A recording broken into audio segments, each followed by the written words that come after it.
Banking में जैसे Kotak Mahindra bank का रिजल्ट आया और वहाँ पे हमें इसमें अ, मोटे तौर पे आपको नेट प्रॉफिट में 24% की बढ़त दिख रही है। तो इस पे बाजार खुश होगा या अभी अ, जो इसका रेंज बाउंड बिहेवियर है वही कंटिन्यू करेगा? देखिए, सबके अपने-अपने एस्टिमेट हैं, लेकिन कंसेंसस एस्टिमेट शायद 19% के आसपास का था, अगर मुझे सही याद है। लेकिन अगर एस्टिमेट को आप माइनस करके चलें, तो ये ग्रोथ बहुत अच्छा ग्रोथ है और ओवरऑल पैरामीटर्स भी देखिए, सब कुछ इम्प्रूव हो रहा है। एनपीए, ग्रॉस, नेट दोनों इम्प्रूव हो रहा है, return on average assets improve हुए हैं।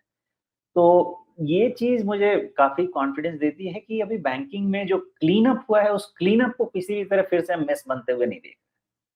और मेरे लिए यही कॉन्फिडेंस काफ़ी है और कोटक बैंक आप देख ही चुके हैं, ज़माना हो गया इसको चलने के लिए और जो प्राइस टू बुक 6 साढ़े 6 भी चला जाता था, वो 3 की तरफ चला आया है, 3 साढ़े 3 कुछ तो चल रहा होगा अभी आस-पास। तो ओवरऑल वैल्यूएशन भी इसके फ़ेवर में जा रहा है, प्लस इसका परफ़ॉर्मेंस भी इसके फ़ेवर में जा रहा है। मैटर ऑफ टाइम जी। है, मेबी थोड़ा और कंसोलिडेट करेगा बाय द ईयर एंड, थोड़ी और क्लैरिटी आ जाएगी फर्दर नया मैनेजमेंट कैसे चलाते हैं इसको। तो थोड़ा जैसे जो एचडीएफसी ग्रुप के साथ हुआ, वही इसके साथ भी होगा। जब तक अगले मैनेजमेंट का परफॉर्मेंस, स्ट्रैटेजी देख न ले, सुन न ले, हो सकता है कि अपने लार्ज कंसोलिडेशन रेंज में रहे। जी। पिछले शुक्रवार की कैंडल तो काफ़ी अच्छी रही है, लेकिन अब यहाँ से नई चाल बनेगी, 50 डे मूविंग एवरेज पार होगा या उसको पार करते ही तुरंत आगे 200 डे मूविंग एवरेज भी आ जाएगा? तो नई चाल बनने का कितना आसार है? कोटक का देखिए, ओवरऑल मार्केट का जो पोजीशन है ना, उसके हिसाब से अभी बहुत तोड़-फोड़ चाल तो किसी में नहीं बनेगी। कोटक बैंक को आप 50 डीएमए की भी ज़रूरत नहीं रहेगी, आप सिर्फ़ 1800 के ऊपर इसको क्लोज़ लेने दीजिए। फिर आप मान के चल सकते हैं लार्जली कि 1700 इसका बॉटम बन गया। हमें चाहिए ये 1832 वाला टॉप है ना, रादर उसके ऊपर चले जाइए 1844 वाला टॉप। उसके ऊपर का क्लोज़ चाहिए to regain the momentum and confirmation of skewed bottom. Otherwise बाकी सब ठीक-ठाक है। हंकी-डोरी होने के लिए 1800 के ऊपर क्लोज़ होना ज़रूरी है कोटक बैंक।